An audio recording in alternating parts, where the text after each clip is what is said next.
This is Reaganism, a podcast dedicated to exploring where the Reagan movement lives today. I'm Roger Zakheim, your host, director of the Ronald Reagan Institute in Washington, D.C.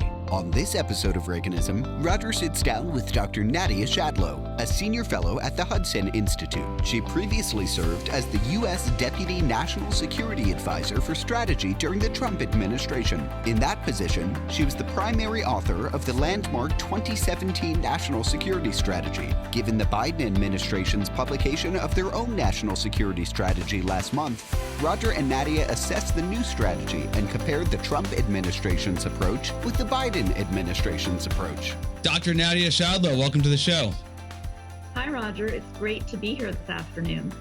Well, you, besides being a great friend of the Reagan Institute, you are a senior fellow at the Hudson Institute nearby here in Washington, D.C., and previously served during the Trump administration as U.S. Deputy National Security Advisor for Strategy, which sounds important and is important in particular because you were the primary author of the 2017 National Security Strategy. Nadia, tell our listeners and viewers, what is a national security strategy and why should we care about it? Thanks, Roger. Well, importance is always pretty relative, right? So I guess the jobs like that are important. If you think, writing down a lot of words on paper, delivering it's important. They're probably actual doctors that do different things, save lives. But I do think strategies in the policy world are important, and not just for the policy world, right? Strategies are an opportunity for leaders as well as constituents to sort of bring together their views in one place, right? The job of policymakers and leaders that are elected to office are to tap into the constituents, tap into the electorate, into the ideas that are out there and bring them together into one place to start to build the coalitions that are needed to actually implement changes. So I'm not sure if that's too academic, but I see strategies as a way to get people around a table, to discuss important topics, to write them down, to articulate the challenges and opportunities we have as a country, and then to help to begin to lay a groundwork for necessary changes. So, Nadia, just headline. If you had to share what the headline was for the national security strategy you wrote in 2017, the contribution it made perhaps in a way that really seized the moment we were in or departed from previous strategies or an element that lasts through from the Trump administration to the Biden administration, what would that headline be? I might have a couple headlines. One would be, what are the steps that we need to do to preserve American advantages, to make sure that we're not disadvantaged well into the future, to preserve our strengths? Another headline is, the world is a competitive place. We need to improve our game, understand that it's competitive, and start to compete more effectively, start to roll up our sleeves and compete across the economic domains, technological domains, military domains, and political domains. So those would be two sort of basic headlines, but ultimately how to ensure that the United States can retain its strengths well into the future and how we can create more positive alignments that will benefit us and benefit our allies and our partners and democracies going forward. The key word I heard there, which resonates with me, is competitive. That was the language that the Trump administration introduced that perhaps wasn't resident in the prior administration's national security strategies. And of course, we're competing primarily against China, others as well. But China figured heavily in your work, no doubt, correct? Yeah, very much so. And we'll get into this with the new Biden administration strategy because they also recognized that China presents a serious political, economic, military, and technological challenge to the United States because China's chosen to grow its economy and use the interdependence that's grown for the past 15 years between China and the rest of the world to ensure that it's really strong in all those domains. Yeah, it's interesting ways you measure success of a national security strategy, particularly one that was authored in the Trump administration, how there's kind of elements of continuity moving to the Biden administration. Two very different presidents, two very different administrations. But we'll get to this in a couple of minutes. China is the common thread and is treated in very similar ways, although, as you'll point out, as you've argued elsewhere in the Wall Street Journal, not in the same way. But before we get there, one of the things that really stands out as I reflect upon what you did in the Trump administration, along with H.R. McMaster, the National Security Advisor, at the time the National Security Strategy was released during the Trump administration, was timing. This thing got done early on in the administration. That's important, I think, to strategy. I want you to comment on these three elements. 2, priorities. The strategy, at least to me, made it quite clear that we were going to be focusing on state actors. Perhaps they were less of a focus, and China being chief among them. And the third piece was clarity. It was quite kind of just written in a fashion that you didn't need a PhD to understand what the Trump administration was getting at. So talk about timing, prioritization, and clarity when in strategy. Yeah, well, I think timing was important because the idea of strategy, as I mentioned early on, is to articulate a way forward, to identify a set of actions that you're going to do, explain why you want to do them, and then to actually set the foundation for moving ahead, right? So those of you listening who are in businesses or work for companies, I imagine that you develop strategies as well, and then over the course of a year or two, actually implement them. But to do that, you need the strategy developed up front. And so it was really important to us and to our whole team, the whole National Security Council team and the White House team, to get something done early on in the administration. So we did. We delivered it in December of 2017. And that was important because that gave us then 3 years to implement it, or at least to start implementation or to implement pieces of it, right? Nothing ever works as fast as you want in government, but it gave us a fighting chance to at least try to begin implementation.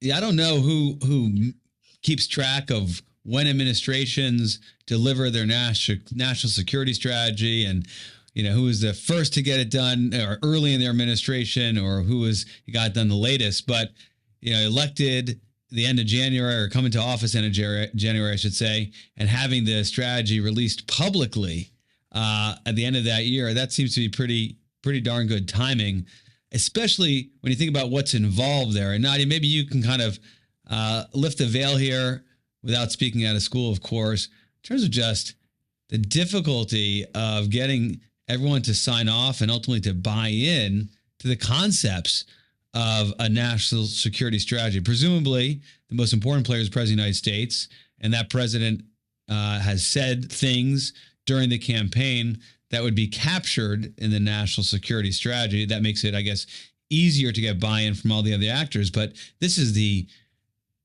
bureaucracy. There are huge agencies, from State Department to Defense Department to Commerce to Treasury to the White House staff, that all want to chop on what you're writing. Tell us a little bit about what's involved and how hard it is to just kind of get that thing through all the wickets. I'll do that. But first, I'd also like to point out that an important part of this was also a sense of understanding what we wanted, right, as an administration at the time, and a clear set of ideas. So that was very important too. And there was fundamental agreement on these ideas, right? I think in this administration, we'll see, and we can talk about it, that there are sort of much more competing power centers in this administration in terms of how the world works. So in the previous administration, I mean, there was an agreement that we needed to discuss and reassess globalization, which had actually created some serious problems for the United States, including the loss of key sectors, manufacturing sectors. There was a strong sense of protecting the homeland and needing to secure our borders, and that was an important aspect of protecting the homeland. Growing the economy and kind of a consensus about reducing taxes to do that. So there was more of a consensus about what was needed, and a sense of, while the United States wanted to continue to advance its values around the world and should, that there were also fundamental limitations on how much we could do around the world, that we needed to navigate that a little bit more effectively because the world had changed. So I think there were some key ideas there that there was fundamental agreement around, and that made it easier actually, to deliver things on time. But in terms of process, working through any bureaucracy, I mean, it's just, it's kind of it's a delicate process of ensuring that people are heard, bringing in the ideas, but also making sure that everyone knows that there are deadlines and they will be met. I had a fair amount of autonomy so that I could drive the process effectively. I didn't have to worry about, getting 25 different people to sign off on any one thing. I knew the most important people that I needed to get to sign off, and that was, the president, his cabinet secretaries, their assistants. And so you sort of need to understand the power structures in an organization. But we drove a process with clear deadlines, and people respected the deadlines, which was very helpful. But so it was a balance between collaborative, but at a certain point, the meetings end, the conversations end, and there's a sense of, okay, we're going to go with this formulation and we're going to move on, right?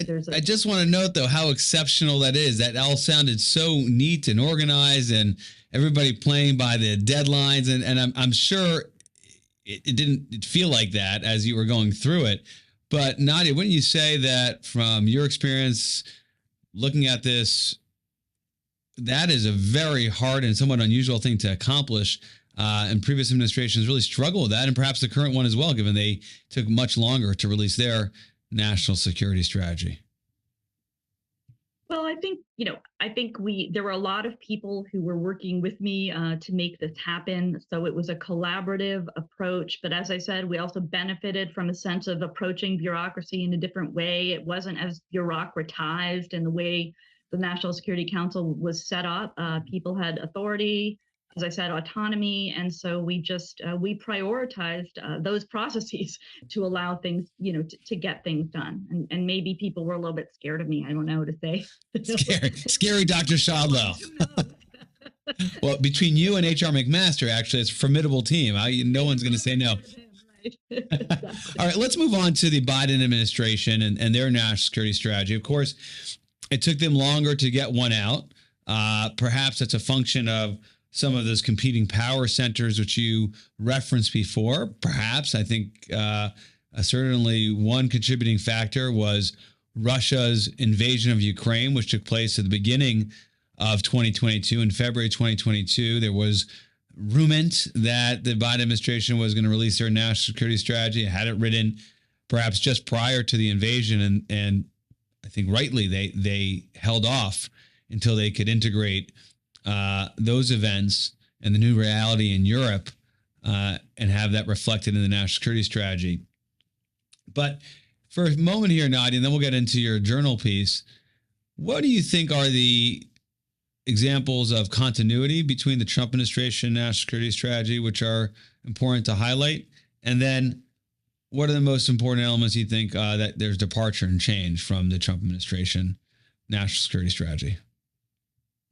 I think probably the most significant area of continuity is the characterization of China and of recognizing China as the key long-term challenge for the United States. And having said that, they also discuss another existential threat, which is not China. And so this is part of the contradiction. But ultimately, China is front and center in their strategy as a key power that the United States needs to focus on and retain its competitive edges over. Russia is also acknowledged as a key competitor. Russia is referred to as a country that needs to be contained. So while the term great power competition, which was used in the 2017 strategy, is not used, effectively, the Biden strategy also speaks of China, Russia, Iran, North Korea as powers that present some significant challenges to the United States. So I think that overall is an area of continuity. There's also continuity in terms of recognizing the importance of allies and partners. Now, I'm sure critics from the administration, the current administration, would say, "Oh, Nadia, that's crazy. The Trump administration didn't care about allies and partners." But I would actually dispute that, and I think there was plenty of language in the strategy and a recognition of the importance of allies and partners, especially vis-a-vis the China competition. Now, granted, the Biden strategy emphasizes allies and partners more in terms of language, right? They're mentioned. The phrase allies and partners is throughout. I didn't count it. But I think there's some elements of continuity there. I think also There's a discussion of the importance of nuclear weapons in both strategies as foundational to deterrence, and that's important. But having said that, there's some contradictory language as well, which we can talk about. And I know, Roger, you're an expert on nuclear issues as well, so you might have noticed some problems too. There's also, obviously an interest in expanding economic opportunities that's highlighted. Now, the difference is, I would say the Biden administration had a different approach to that, right? An approach that sort of differentiates maybe Republicans and Democrats and the right mix of economic tools to do that. But nonetheless, it's a key theme in the strategy also. So there are plenty of areas of continuity, which is a good thing, but also areas that are quite different as well. The areas of change, let's focus on that for a second. Your piece highlights that, their administration is correct in terms of identifying China as, quote, the consequential geopolitical challenge. That's fancy speak for saying that's the, peer competitor. That's the country we got to worry most about. But then you highlight, and this is the interesting and perhaps provocative argument you made, which is the dangerous contradiction you refer to it as, and that is calling climate the existential threat to the United States and encouraging cooperation with Beijing on that existential threat. Nadia, take us through that argument and why it's contradictory to at once look at China as a great geopolitical challenge and then at the same time look at China to help us with what they have designated, that's the Biden administration, as climate change being this existential threat. If you're putting climate first and center as a key focus of development assistance, as a key aspect of U.S. relationships with other countries, as a key aspect with China, you're going to put other realities secondary. And I think that ultimately is a problem. So let's think about it. Let's go kind of, you're a PhD, expert, strategist, historian, Soviet Union. We at once, cooperated with them or certainly traded with them. At the same time, we were competing with them. Isn't it possible to engage with an adversary on some economic or political or cultural matters and at the same time compete with them on the harder edge of security? So kind of sharply put, why would cooperation on climate change undermine or challenge our ability to effectively compete with them on the geopolitical plane? Yeah, I didn't say not cooperate, but putting climate as the existential threat makes it sound like, and the strategy says, that cooperation really is front and center on this existential threat. So my view is just that we have to be realistic about the serious limitations to that approach. That China has actually, increased its carbon emissions over the past many years, 5, 6, 7 years. It's continued to build coal-powered plants around the world. Our ability right now to actually shift to renewables and shift our economy toward that, if that's what the Biden administration wants, means we're going to become more dependent on China, because we don't have the capability now to produce the batteries we need for electrical vehicles. We don't produce the solar panels we need for other aspects of renewables. So my view is just that there are limitations, serious limitations in that domain, and that instead, if we actually want, for instance, to work with countries in Africa more effectively, we need to actually change the way we do development assistance and economic development there. And putting climate front and center there is not actually, an approach that's going to get us to quicker outcomes. I had a quote in my op-ed, which I actually liked. I don't have it in front of me, Roger, maybe you do, but the quote about the energy minister from Senegal. I don't know if you have it in front of you, but I don't have it in front. No. Give us the gist of what the Senegal foreign minister said. Well, I should look, but he basically said, you can't ask us to get onto an airplane and fly without wings. So right. It was actually a quote taken from a great interview that Daniel Yergin did with the former energy minister. So if we're putting climate front and center and prioritizing it all around, above all these other relationships, which is what to me the Biden strategy sounds like. Could be wrong, and I'm sure my counterparts who were developing it might disagree with me. But if we're putting that front and center, that means that other priorities are going to be, are going to be focused on less. Yeah, they're lesser priorities. I mean, it's a great point focusing on the language. And when you deal with a strategy document, it is the language that you have to contend with, right? There's the action that follows, and you can be evaluated to what extent the actions are reflective of the strategy or depart from it. But you have to pay attention to the language. That's what the document's there to do. And it's encouraging those inside and outside of government to respond accordingly. I mean, there's nothing else in the national security strategy that is given this status of an existential threat other than climate change, correct? Yeah, that's correct. And keep in mind that climate is not a sentient thinking actor, right? I've made this point before in some of my other writing. That's a fancy word, sentient thinking actor. Climate is not China. It doesn't adapt to your strategies, right? It doesn't have leaders. It doesn't have a military. It doesn't have individuals who are acting. Climate is a concept. It's a series of events that are happening, but in order to make progress on it, you need to look back at the state level and look at what's happening in individual countries, in individual regions of the world, have different sets of solutions. Climate itself, it doesn't develop a counter strategy to you, right? Strategy is the art of having an opponent, a thinking, acting opponent. Certainly the national security strategy, I think, fits that in terms of... At the level of national security strategy. But frankly, even corporations, right? Corporations have strategies generally because they're trying to gain market share. Right? Correct, right? So they're looking at their competitors as well. And so strategy is perhaps best applied and used, or can be most effective when you have your competitor or adversary. But just take it on kind of head on, which is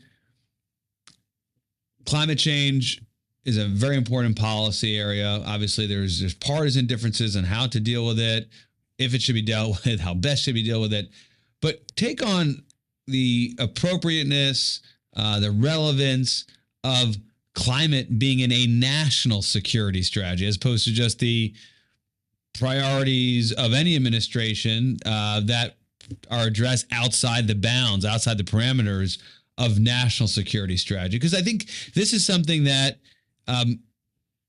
folks will just assume, okay, well, it's a Biden administration priority. Of course, climate is a big piece of what Democrats focus on and seek to advance, certainly at the federal level and government. Got it. That's not surprising. But should it be surprising to us, Nadia, that it figures so heavily in a national security strategy? Well, I don't think it should be surprising it's been a key platform in Democratic administrations for a long, long time. Climate is seen as a global threat and as a threat that will ultimately, down the line, undermine U.S. interests. I mean, that's the argument of this current strategy. So whatever one thinks about climate, my view is still that even if you see climate as an existential threat, characterizing it as a global threat, which without attributing it to specific actors and countries and local level solutions or state level solutions, regional solutions, I think will make it a lot harder to achieve the improvements that this administration would like to see. So climate is characterized as a global threat. And the point I make in my op-ed is that particular countries and particular regions of the world will need solutions that are more local to them. You said something at the outset where you think this administration has competing power centers, and perhaps some of those power centers prevailed more on getting recognition of their priorities in this Biden national security strategy than perhaps others. If I think about Jake Sullivan, the national security advisor of the Biden administration, where he's come out and spent his time. Obviously, he responds to events as it should be for a national security advisor, but it hasn't been a focus on climate change for the most part. There's been some, but if you look at the action, what's happening inside the national security staff, the National Security Council, it's far more about these other things, from China to Russia,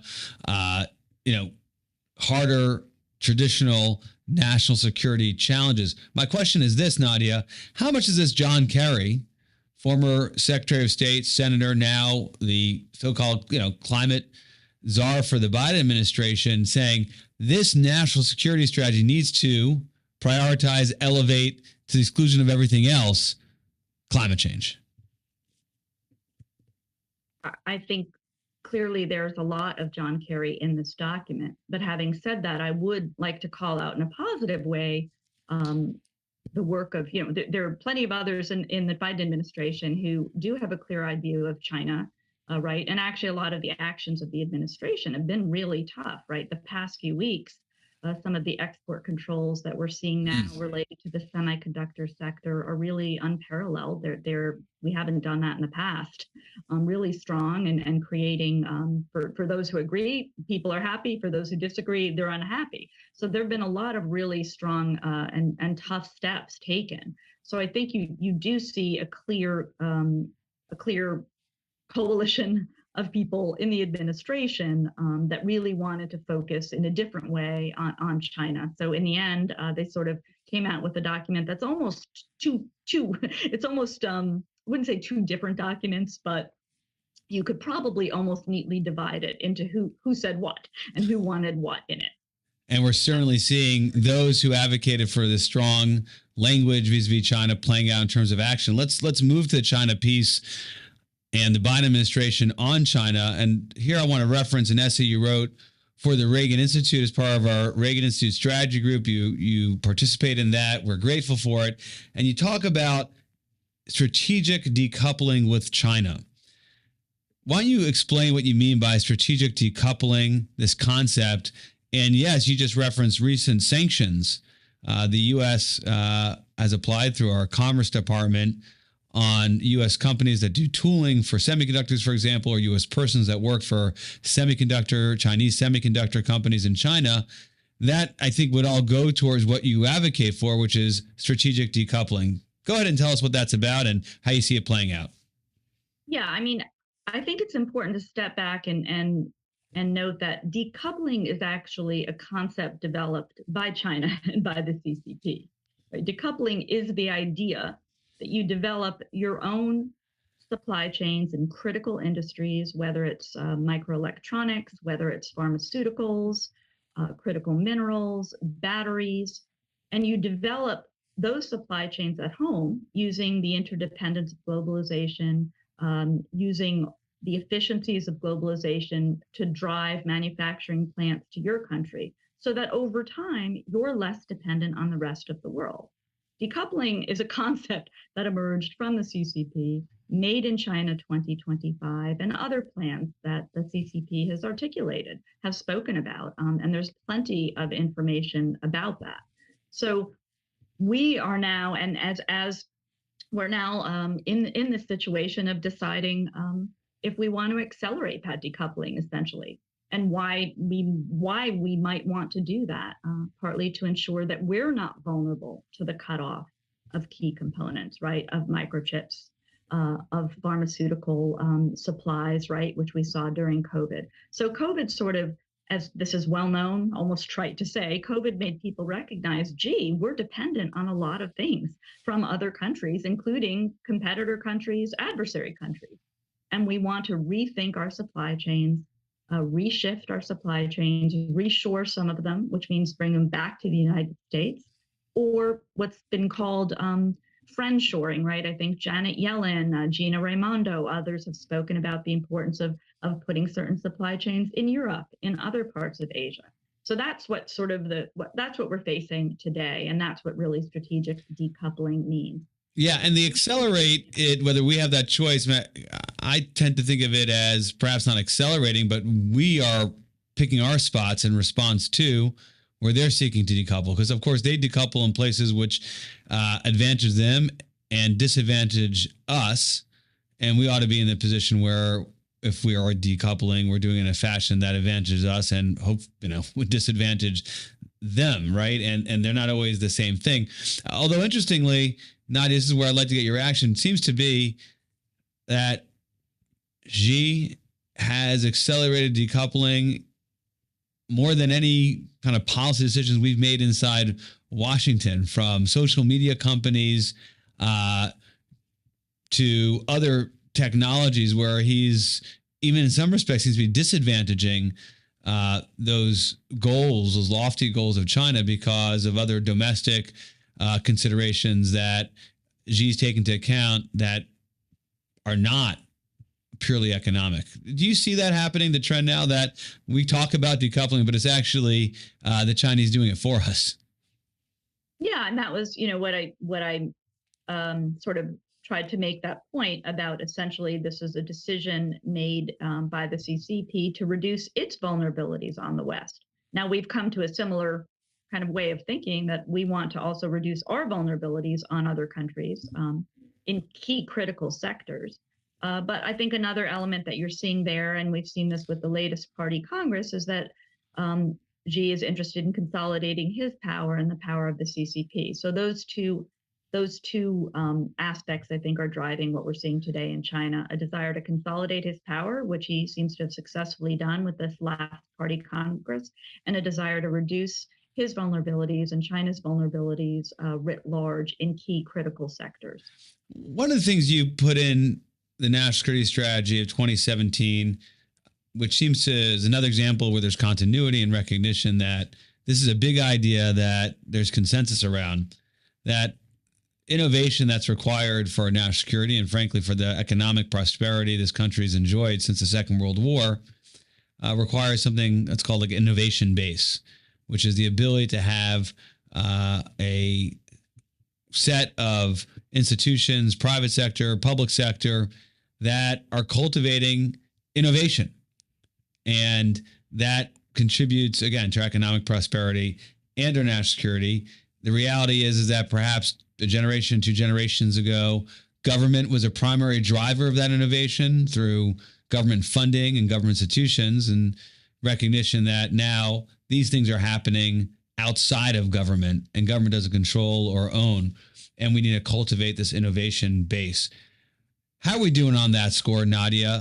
And it seems to be a concept that many who look at China and think about our security and economic strength really focus on.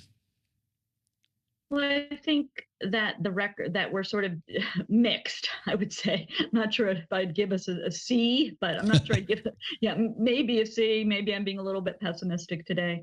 But essentially, the idea of a national security innovation base, it's not my idea. It's built on, many people writing about the sources of innovation. And the 2017 strategy tried to emphasize 2 of those. One was the link between manufacturing and innovation, which essentially means that if you have a plant and you're manufacturing at that facility, you actually get a lot of benefits of innovation as well. You're walking around, you're fixing things, you're improving things at the plant, and that creates a certain ecosystem of innovation. That helps you to innovate if you manufacture. So these are ideas that, I was reading Professor Willie Shih from Harvard Business School, others who've written about this for many years. That's an important part of our national security innovation base. The second element is recognizing the importance of technology to national security. Now, again, these are ideas that everyone in the Obama administration, former Secretary of Defense Ash Carter, who sadly just passed away this past week, and his deputy Bob Work, they really worked hard to explain to the broader public the importance of getting technology in from the private sector as a key component of America's, innovative defense base. So the national security innovation base is a combination of that. It's the idea that we need to understand the drivers of innovation and do better as a country to protect those drivers and support them. You gave us a C. What would you like to see, SEE, that would take us from Professor Schadlow giving us a C to maybe a B, or heaven forbid, even approaching an A?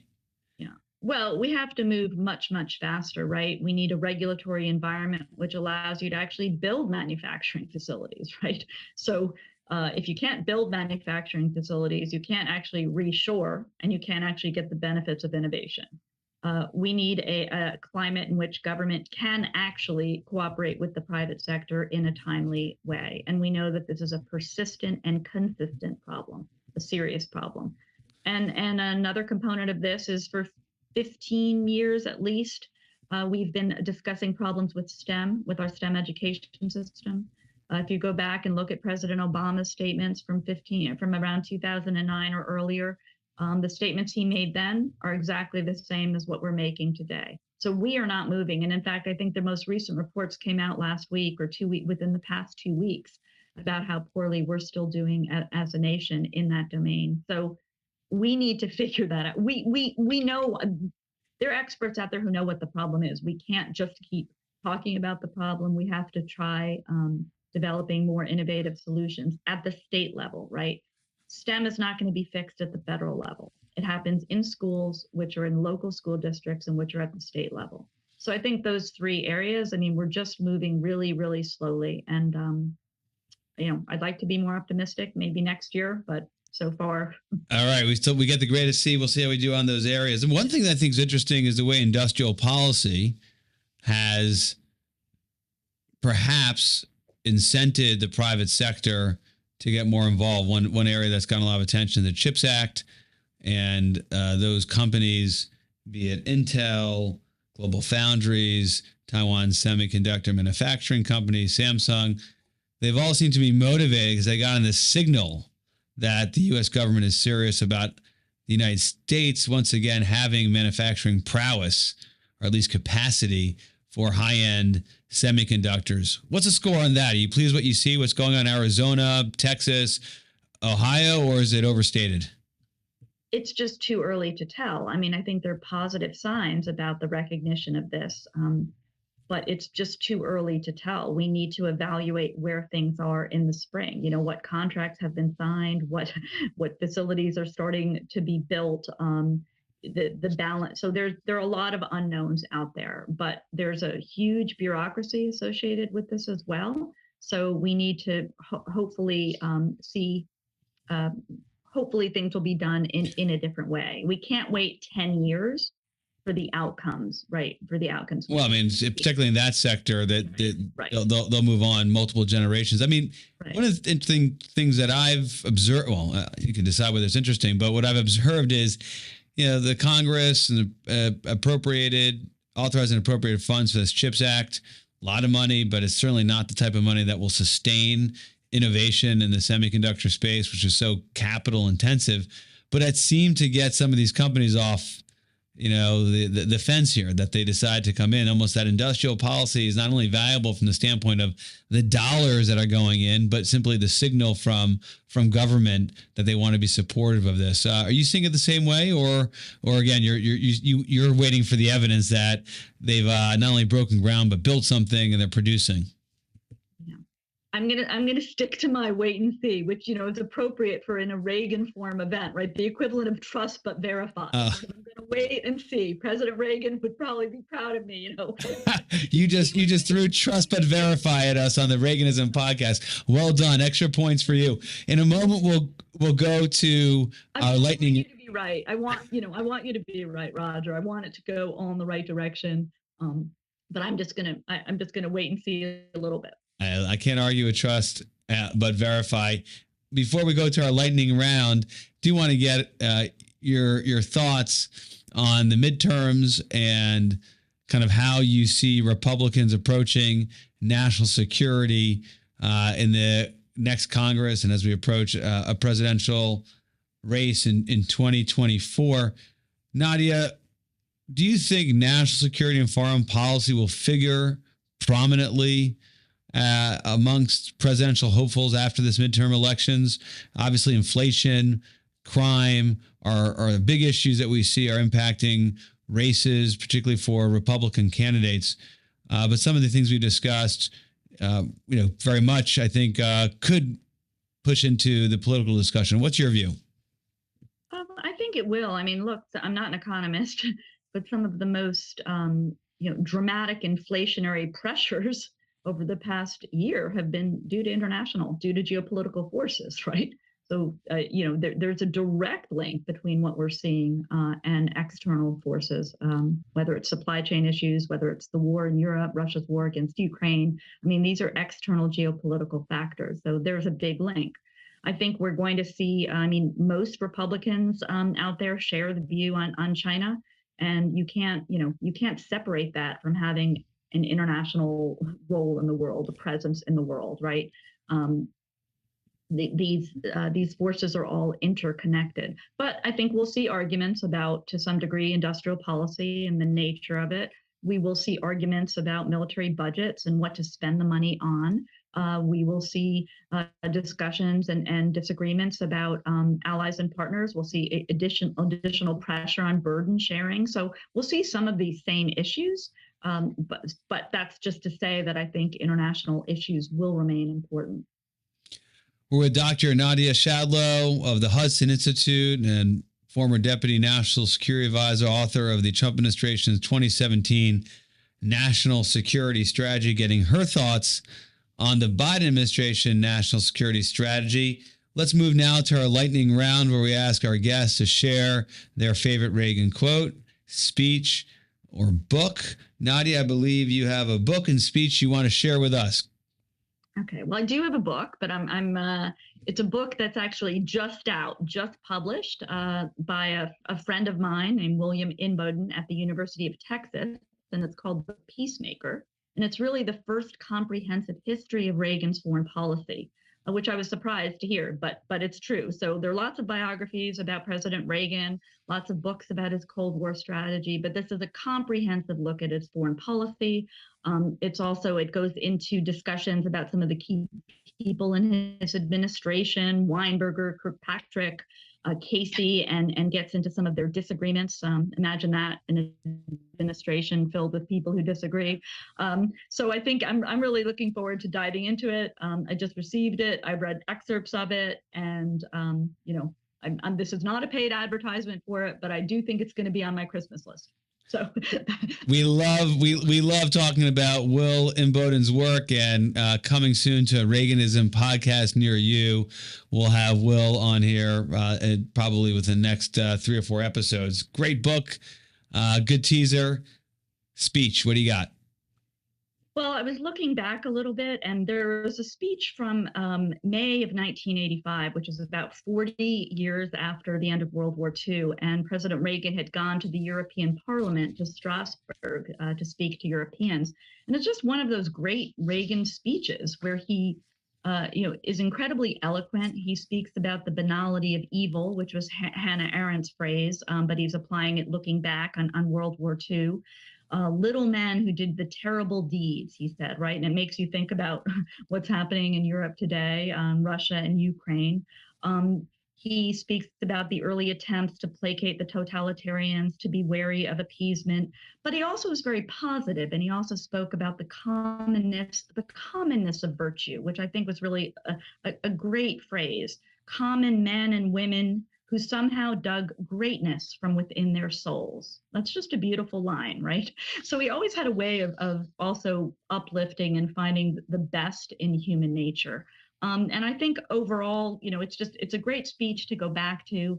In the end, he reminds us not to question that the ideals and philosophies of the West are the best ones. They're the ideals and philosophies that allow for liberty, individual freedom, human rights, and all of those things that people everywhere in the world aspire to. So it's a good speech, not as well known as the others, but I recommend it. 2 great contributions to our lightning round. 2 firsts, I must add. Dr. Nadia Schadlow, thank you for being on the show. Thank you, Roger. A pleasure. We hope you enjoyed this episode of Reaganism. New episodes premiere weekly every Monday on YouTube and all podcast streaming platforms. If you like this episode, be sure to let us know and share with a friend.